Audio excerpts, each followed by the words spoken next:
ማለት ሴት ልጅ ያለ ወንድ ነው እንዴት ፈጠረችው? ሴት ልጅ ያለ ወንድ መኖር አትችልም እስከማውቀው ድረስ። ሁሌም ግን በመልእክታችሁ በጣም ሴትን ወንድ ልጅ መፈጠር እንደሌለበት ነው የምትነግሩ። እሺ ለሴቶች ድምፅ ሆናችሁ ለወንዶችስ ማን ነው ድምፅ የሚሆነው? ለተበደሉ ወንዶችስ ማን ነው ድምፅ የሚሆነው? ለተጎዱ ወንዶችስ ማን ነው ድምፅ የሚሆነው? ወንድ ልጅ አባታችን ነው። ወንድ ልጅ ፍቅረኛችን ነው። ወንድ ልጅ ወንድማችን ነው። ወንድ ልጅ አገሩን የሚጠብቅ ጀግናም ነው። እና ሁልጊዜ ትመጡና ስለ ወንድ ልጅ መጥፎ ነገር ነው የምታወሩት። ሴቶቹን ክባችሁ፣ ወንዶቹስ? ለወንዶቹስ ማን ነው የሚቆምላቸው? ማን ነው የሚከራከርላቸው? ወይም ሴት ብቻ ያለችበት ምድር እንድትፈጠር ነው? አልገባኝም። ይሄ ነው የማያስማማን። የእኛ ዓላማና የእናንተ ዓላማ አንድ አይደለም የምላችሁ በምክንያት ነው። ስለዚህ ወንድም ሲጎዳ ድምፅ እንሆናለን፣ ሴትም ስትጎዳ ድምፅ እንሆናታለን። አለቀ አለቀ።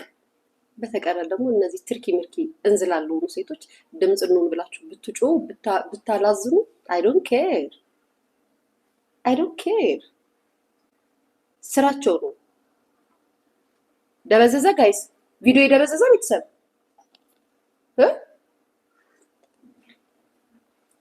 ቪዲዮ የደበዘዘ ቤተሰብ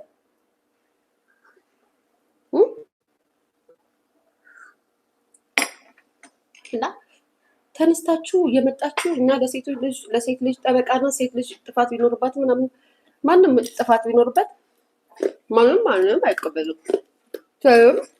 ለምሳሌ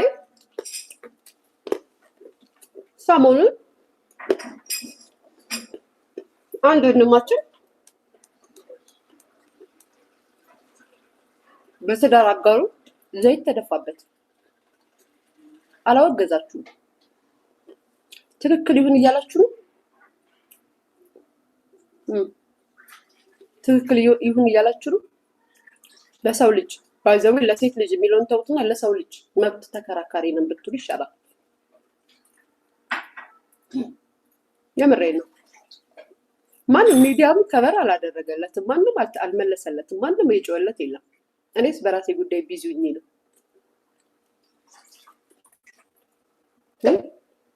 እኔ በራሴ ጉዳይ ቢዚ ሆኜ ነው። ስለዚህ እናቶችም እኮ ወንድ ወልደዋል። የወንድ ልጆች እናቶች አሉ። በዚህ ደረጃ ስለ ወንድ ልጅ ምንም ነገር ሳይመስላችሁ ሳይልጅ እንደዚህ ስለሆነች ምናምን እንደዚህ ምናምን ጉዳት ለደረሰባትና ጥቃት ለደረሰባት ማናችንም ድምፅ እንሆናለን። ኢንተርኔት ላይ ስለተንዘላዘሉትና ኢንተርኔት ላይ ስላሉ ሴቶች ግን ያን ያህል ጥብቅና ቁሜ ልከራከር አልልሽም። አቅም አላት። ምክንያቱም ኢንተርኔት ላይ ቁበው የማውራትም የመናገርም የማስረዳትም ድምፅ ያጡ ድምፃቸውን መናገር የማይችሉ ግን ብዙ እህቶች አሉ በየቤቱ። ለላይክ እና ለቪው ለአድናቆትና ለፎሎወር ሳይሆን ስለ እውነት እንነጋገር ከተባለ የሰው ልጅ ላይ የሚደርሰውን ጥቃት እቃወማለሁ ማለት ይሻላቸዋል። በጾታዊ ትኩረት ካለውን ማለት አርቃችሁን ትችሉታላችሁ። ይመጣዋል። አርቃችሁን ትችሉታላችሁ። ይመጣዋል። አይመጣውም። ይሄን ነው የምላችሁ።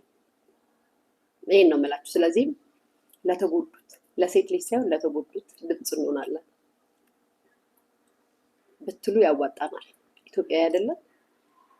ስለዚህ ይሄን አመሰግናለሁ። ማንሽ ቆይት ነው ብሎክ ላርጋት ጸባውት እንደዛ ብትሉ ያዋጣናል። እና ከዚህ በፊት ማነሻች ኬንያ ያለሽው ምንድን ነው ያልሽው? እኔ በጣም የሚያስቀኝ ታሪካችሁ እኮ ያስቀኛል። ጌታ ሰው ተምሮ የሆነ ነገር ሂስትሪ ሲጻፍለት የእናንተ ታሪክ እኮ በጣም ተምራችሁ ተብላችሁ እኮ የሚጻፍላችሁ ታሪክ ያስቃል። እኔ ሳልማር አረብ ሀገር ገረድ ነበርኩኝ። ከዛም ሀገር ገብቼ ማሚ ነኝ እናት ነኝ ብዬ የምጽፈው ታሪክ አለኝ። ያ እናንተ ተምራችሁ በምን ጉዳይ ተይዛችሁ ከዛም በኋላ ከሀገራችሁ ፈርጥጣችሁ ወጥታችሁ ብዙ ነገር አይደለም ታውቂዋለሽ የሚባለው ግሩፕ ያንቺ ነበረ። እንደው ፎቶና ቪዲዮ ስላልሹ ነገር አሁን ላይ ቆይተን ሰርች ስናደርግ የደረስንበትን ደግሞ ስነግርሽ ታውቂዋለሽ የሚባለው ግሩፕ ላይ ዲያቆን ፈለገ፣ ዲያቆን ልደት እንዲሁም የቤተ ክርስቲያን ዘማሪዎች፣ የፕሮቴስታንት ዘማሪዎች፣ የተለያዩ ትላልቅ ሰዎች፣ የተለያዩ ወንዶችን ፎቶ እያመጣሽ የምትለጥፊው አንቺ ነበርሽ። በዛ ነው የተያሹ። ሲጀመር ተይዘሽ የነበረው በዛ ጉዳይ ነው፣ በሌላ ጉዳይ አይደለም። እነዚህ ሰዎችስ ያለ ፈቃዳቸው ወይም በማታውቂው ነገር በማታውቂው ባልተረጋገጠ ነገር ፎቶቸውን ለጥፈሽ ስትጽፊና ስትለቂባቸው የነበረውስ? በነገራችን ላይ ታውቂዋለሽ የሚለው ግሩፕ ያንቺ እንደሆነ ደጋግመሽም ስትናገሪ አድሚን ነበርኩ ስትይ ነበር። ከሀገር ከወጣሽ በኋላ ነው ይህን ቃል ያመንሽው በነገራችን ላይ። እና ፎቶ ያለ ፈቃድ የሰውን ፎቶ የምትለቂው አንቺ አልነበርሽ? አንቺ ነሽ እኮ እኔ አይደለሁም። እኔ ያለ ፈቃድ የማንንም ፎቶ እና ቪዲዮ አልለቀኩም። የማንንም ካስፈራርቼበትም አላውቅም። ከመሰላችሁ ደግሞ እንደመሰላችሁ አስቡት ብያለሁ።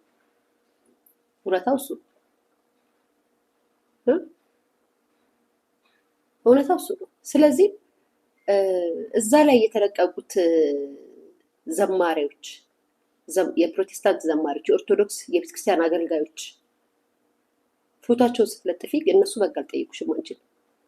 ከዛም በኋላ ቪዛ ለማግኘትና ለማምለጫ ስትይ ያንን የሰበሰብሽውን ኢንተርኔት ላይ የነበረውን ፎቶችን እና የሌላ ተመሳሳይ ጾታ እንትንሽን በጎን በኩል አስፖስተሽ ልክ ተይዞብሽ ሀክ ተደርገሽ እንደተፖሰተብሽ አደረግሽ፣ ቪዛ ለመጠየቅ ማለት ነው። ምክንያቱም ይህ ሀገር እንደዚህ አይነት ነገር ስለማያምን እና ስለማይቀበል ተቀብለሽ ላጥ ብለሽ ከዚች ሀገር ወጣሽ። አንቺ አሁን ነሽ ስለ ሰው መብት የምትከራከሪው። የሰውን መብት የጣልሽው አንቺ ነሽ፣ እኔ አይደለም።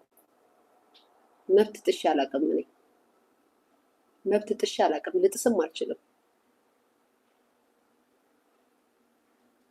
እና አንዳንዴ ቆም ብለሽ አስተውይ። ስለተጨበጨበልሽ አይደለም፣ ስለተደነቅሽም አይደለም። ሁሌ ነው የምለው እኔ ያስኩት መድኃኒዓለም እናንተ ከያዛችሁት መንጋ ይበልጣል። ሁልጊዜ ነው የምልሽ።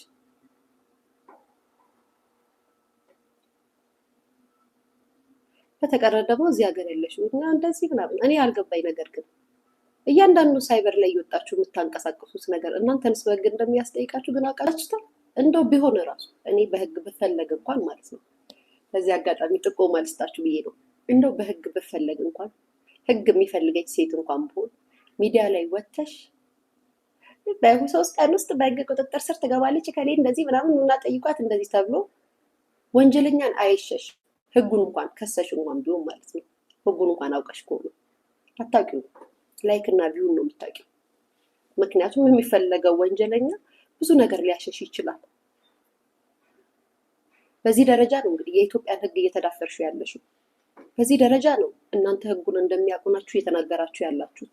በዚህ ደረጃ ነው እኔ ላይ ሳይበር ቡሊ እያደረጋችሁብኝ ያላችሁት። በዚህ ደረጃ ማለት ነው። ይገርመኛል። እዚህ ሀገር ቁጭ ብላችሁ የህግ አማካሪንን ወይም ጠበቃንን የምትሉ ሰዎች ከአንድ ጎን ያለውን ነገር ሰምታችሁ ልክ ፍርድ እንደሚያስፈርድ ስትናገሩ፣ ነገ እናንተ ጋር ግን ለጥብቅና ወይም ደግሞ ጠበቃው ነኝ ብሎ የሚመጣ ሰው አለ? ያን ያህል በአንተ ጭንቅላት ወይ በአንቺ ጭንቅላት የሚተማመን ሰው ያለ ይመስላችኋል? ምክንያቱም የተጎጂውን ስም እንኳን አቤቱታ እንኳን ሳትሰሙ ሶሻል ሚዲያ ላይ ላይክ እና ቪው ለማግኘት ሼር ለማግኘት ብላችሁ እየመጣችሁ ቡሊ የሚደረገውን ሰው እንደ ጥፋተኛ አድርጋችሁ ስትናገሩ ከምንና እንዴት ተነስቶ ይህን ነገር እንደተናገረው ብላችሁ ሳታገናዝቡ በዚህ ደረጃ መታችሁ ስታወሩ በጣም ነው ያዘንኩላችሁ። እግዚአብሔር ምስክሬ ነው። ኤኒዌይስ ይሄንን ነው የምላችሁ። ቀጥሉበት። እየጠበቅናችሁ ነው። እኔ 100 ጊዜ ነው የምልህ፣ እየጠበቅኳችሁ ነው። ሚዲያ ላይ ግን አትጩ ሚዲያ ላይ እሺ፣ አትጩ ሚዲያ ላይ። ጩኸት ምንም አይሰራም። ስራ ነው ለሰው ልጅ። እኛ ከዚህ ሰሞኑን ጠብሰዋል ማጫተናል ያቃራል ግን አፈመሻቸው። ያ የኔ ፍቅር ቀላል እመቤቴን አፈመስኳቸው። በእንደዛ ማንነታቸው ራሱ እኮ አልፈመሱም፣ በእኔ ነው የፈመሱት። ያ ቢኮዝ ላኪ ገርል እኮ ነኝ ጋይስ። እኔ እኮ በጣም ላኪ እኮ ነኝ። አልገባችሁም? ጌታ እኔን ቀርተሽ ተከራክረሽ ትፈምሻለሽ። እመኝ። ይሄ ነው የምላችሁ።